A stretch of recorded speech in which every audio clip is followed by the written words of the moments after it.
Hello folks, this is 2017 October November paper 5-2 and the question number is 2. So this is a paper 5 question. So I'll be going through what I did while attempting the solution of a question that I gave for the students to during the terminal examinations in one of the colleges. So so these students can compare their work with what they have done, and new students can just know how I did this thing. So it says that a student is investigating stationary waves on a stressed elastic cord. Yes, it shows from the diagram. A vibrator attached to the cord is connected to a signal generator. The apparatus is set up as shown in figure 2.1 like this. So load here from the pulley. The mass M attached to the cord is adjusted until resonance is obtained. So here we adjust the mass. We don't adjust the length. We adjust the mass until resonance is obtained. The number of eddy nodes on the stationary wave is recorded. So at certain mass we have to note the number of eddy nodes formed. It is suggested that M and N are related by the equation. So resonant frequency is equal to N by twice L. N is the number of eddy nodes. Root M is the mass suspended. G is the centrifugal gravity, and this mu is a special quantity. Actually, we call it as linear mass density, often called as mass per unit length of the cord, and it's often the quantity that measures the thickness. Though it says a mass per unit length, it measures the thickness. So a graph is plotted of M on the y-axis against 1 by n square on the x-axis. We have to find the expression for the gradient. So what I have done is I have changed this equation. So since M is on the y-axis, I have to have M in one side and all others in the other side. And in the other side also, I have to separate this 1 by n square so that it represents Cx, and the remaining quantities will be the gradient. So what I have done, so first I squared it, so n square, 2l 4l square, and root removed here. Then I had m alone and left all over, and taken away all over to the other side. So we have got m is here, so 4l square comes here, 4l square, f square, then mu comes here, mu, then n square down, g down. So then I separated this 1 by n square, and what remains here is, so this thing will be x, this thing will be m, the slope gradient, and this thing will be the y. So the gradient should be equal to 4 mu l square f square by g. So this fetches you one easy mark in the very beginning. So then the next question says, so I have the next question here. So it should be somewhere here. Let me see. Next question is like this. So this is the next question. So in number B, I have got values of N and M are given in figure 2.2. So N here, number of eddy nodes, and M, this is the grams. The present uncertainty in each value of M is plus minus 10%. So error is 10%. So 10% of 850 is 85. Of 500 is 50. So and so on. So that is not most difficult. And in the other, I have got this 1 by n square. So 1 by n square can be any quantity. There are many digits after the decimal. But what I have to do is I have to write up to that decimal place, which can be plotted in the graph. It depends on the least count of the graph. So let me look at the graph first. So maybe the graph is here. It's right here. It's right here. See, it's right here. So let me look at the graph. The graph is, the least count of graph is somewhat like this. On the 1 by n square font, actually. 1 by n square, 1 by n square. 1 by n square. Yeah. So what I have here is from 0 to 0.02. From 0 to 0.02, what I have here is, I have got 10 divisions. 10 divisions is equal to 0.02. So that means 1 division is equal to 0.002. So the least count of this graph is 0.002. So I can easily represent the quantity till the third place after decimal. So I can represent first place, second place, and third place. So what I must do is I have to represent this 1 by n square till the third digit after decimal. So it comes to be, so let me turn it here. So our stamp is third digit after decimal. So I have 1 by n square here, 1 by n square. So n square is a 3 squared equal this much, and 1 by means reciprocal equal to, so this is 0.1 and so on. So if I write up to 3 SF, 3 digit actually, digits of decimal, so it is 1, 2, 3, 0.1 and 1. Similarly, if I do for the same for the other one, so I have got 4 squared here, and then this thing equal to 1/16, so this becomes 0.625. So I can write only up to third place, so it is 0.62. So since it is exactly in the middle, so shall I go to 3 or 2? I must go to 2, because I have to go to the even number if it is exactly in the middle. So it is 62. So in the same way I have done several other things here. So that won't be much difficult, because I've done with a very careful calculations. So so now so now number C, plot a graph of m in terms of gram against 1 by n square and include error bars for m. So I have to plot the graph. So graph plotting is not much that's difficult. So it simply depends on how careful we are. But one thing is how to calculate the number of divisions in the error bars. So first let me take care of this 85. So let us do what I do for this 85. So plotting is that not much difficult, so I plotted it. Now for 85, the error bar will be somewhat like this. So for the y-axis, what I have is, so from 500 to 600, it is 100. It is 100 grams. 100 grams means 10 divisions. That means 1 gram should correspond to 10 by 100 division, which means this 85 should be equal to 10 by 100 into 85. That will be equal to 8.5 divisions. So this point should go 8.5 up and 8.5 down. So the error bar should be from here to here, and then I used a line here, whose total length is 2 divisions, one to the right and one to the left. So from middle here, it goes to middle 1 division, it goes to middle 1 division, so altogether 2.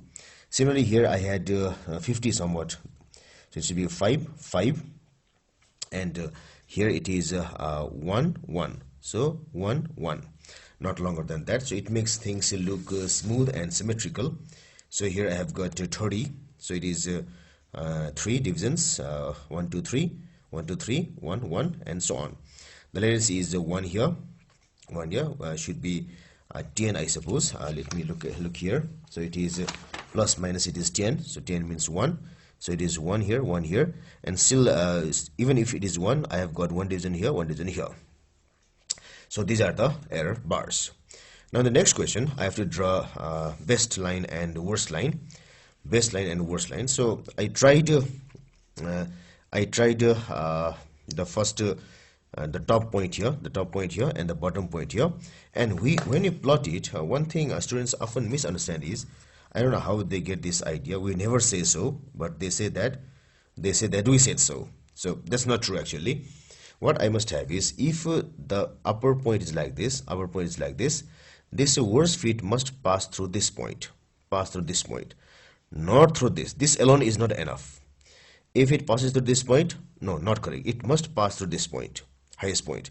And at the lowest here, what we must have is, if the error bar is like this, this worst line should pass through this point, not through here, through this point. And in the middle, I have to, all the middle error bars, so it should be somewhat like this. So it may have to pass like this, and so on. So in the top point, middle here, but in other lines we have to do somewhat like this. So I drew the best line and I drew the worst line as well. The best line was slightly difficult, but still I did properly. So see the best line here. So this point is to the right of this point to the left, so they're almost balanced. So this point almost crossing left and right. So I tried to strike a balance here. So for worst point, this is highest point here and lowest point here. But what I happen to have was, in this case, things is slightly tougher here. So this lowest point was like this, lowest point was like this. So it goes like this, and what happened was, this error bar was like this. This error bar was somewhat like this. So I exaggerated it. It didn't pass through here. It passed through here. So at the top point, I did like this. So I did like this from here. But at the bottom, when I did this, it didn't pass through here. So what I then did was, if I try this and this also, in that case also things did not pass properly. So what I did then was this top point, it's okay, and then I shifted my scale slightly and let it pass through here. If I let it pass through here, this doesn't pass, which is not correct. So I let it pass through here, and it happened somewhat like this, and it passed it through every other line somewhat like this, every other line somewhere in the middle like this. So you can check it properly here. When I did this, you can see it passed the central here, it passed slightly upward, passed, and passed. So as I repeat here, I did not cross this point through the line.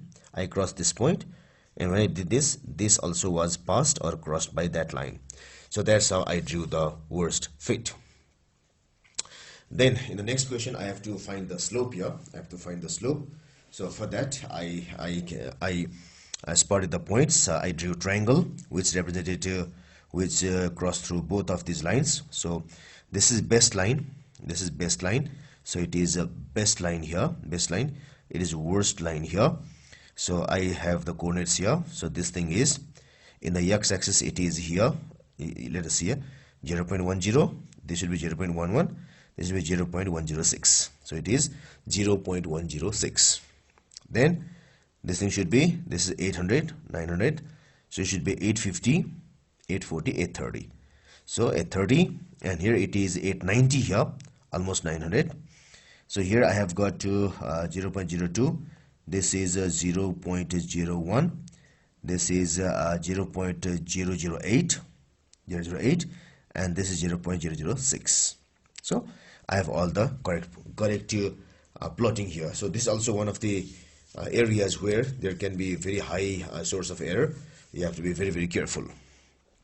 Then now I have to calculate this slope gradient. So pretty tough job here. People might say just that calculating it is not so difficult, but I feel that it's a very, very important task here. So for best fit, coordinates I have written here. Now gradient, and what we have here is the y-axis has been measured in grams.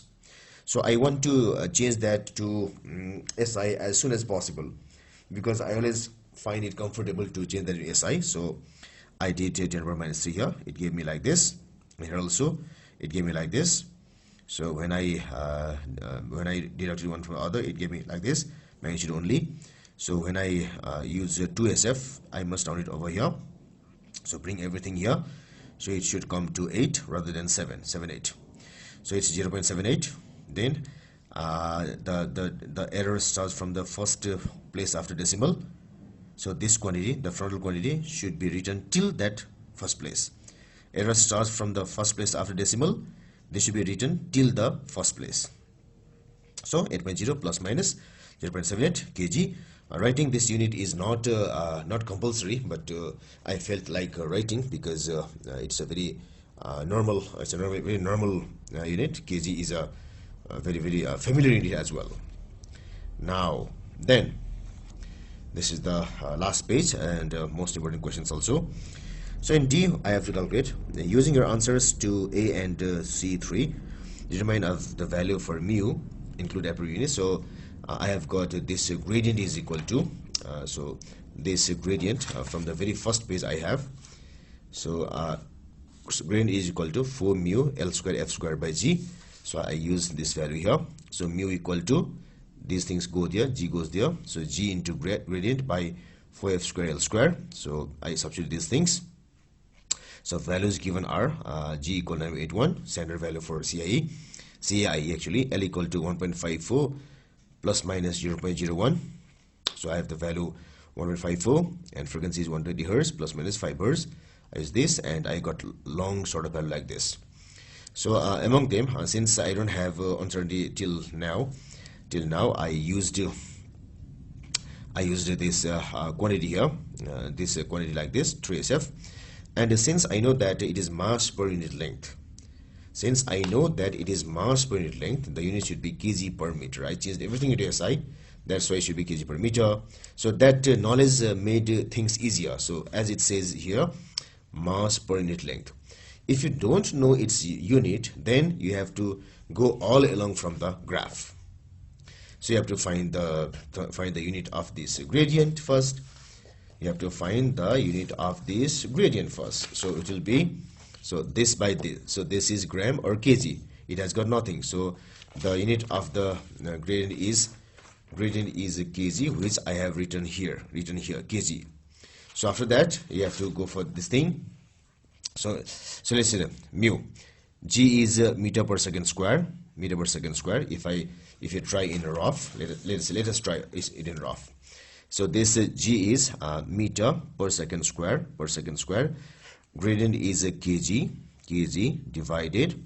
Then I've got F is hertz squared. So then I have L square, which is meter square. So this thing and this thing goes, and this is second square, second minus 2, and hertz is equal to second power minus 1. So what I should have is second minus 2 kg divided again second minus 1 power 2 meter equal to kg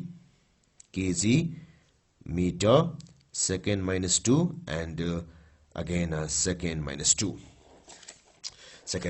So it is this and this goes, so it is kg per meter. And some people used hertz square in the unit also. So what they did was they canceled this thing. So then they used kg, they used meter minus 1, they used second minus 2, they used, and hertz minus 2 also they used. And I have given marks to those people because it's correct, because these cancel out and give kg per meter, and this whole thing is correct. So then I have to find the percentage uncertainty in this mu. So I should have delta mu by mu should be equal to, so delta g by z. Delta g is not given, so it will be 0. Delta gradient by gradient plus, since it is square, I have got 2 delta f by f. Since it is square, I have got 2 delta L by L, like this. So I used a full value here, full value of everything. So given here it is a 5 by 120, 0.01 by 1.54. Then I have used the same for the gradient as well. Let me show the values here. So I have the values like this. This is the uncertainty, this is the original value. So I used uncertainty by value, which gave me 90.3258%, and since the percentage uncertainty should be in 2SF, I used 19%. Then number E, the experiment is repeated using the same code. Yes, of course. The frequency changed to 180. Initially it was 120 plus minus 5.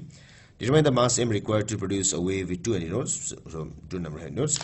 Include the uncertainty. So the formula is M equal to this much, which we did when we calculated the gradient. So first I have to find the mass. So mass will be 4 into, I use the value for this mu, then I use the value for this L is here squared, then I use the value frequency, new frequency squared, number 81, and the number of nodes is 2, so 2 squared, it gave me this. So since I always have a trend of giving maximum number of SF, so I used a lot of them because this 0 made me skeptical, so I use this 3 also. So in order to find the uncertainty, I use this formula, delta by M equal to delta mu by mu here, 2 delta L by L here, 2 delta F by F here, and G doesn't have error, this doesn't have error, so they're not referring it here. Then I used this thing for delta mu by mu, so we have got delta mu by mu into 100 equal to this much, so that's why delta m should be equal to this thing by 100, which is 0.193258 plus all things, it gave this. So when I require delta m, it should be equal, this m goes here into m, this much. So I have to use only 2 SF here. So what I have here is, so this is 1.17 something.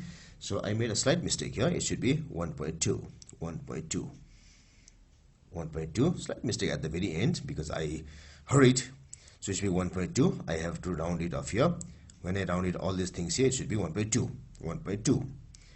Then, since the error starts from the first place before decimal, I have to round it off right here. I have to round it everything here. So it is 5 here, but it's more than 5 because it is 3 here.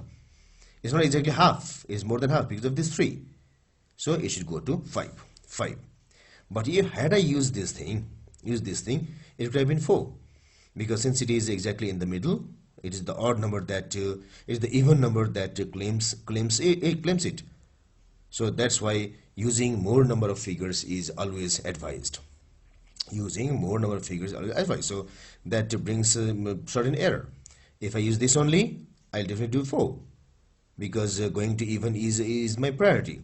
So since there is 3, it is more than half, and that's why it climbs up, it goes to 5. So 5 plus 1.2, and it's already written kg here. So this is the complete work of this P5. Hope that your work also follows the same pattern.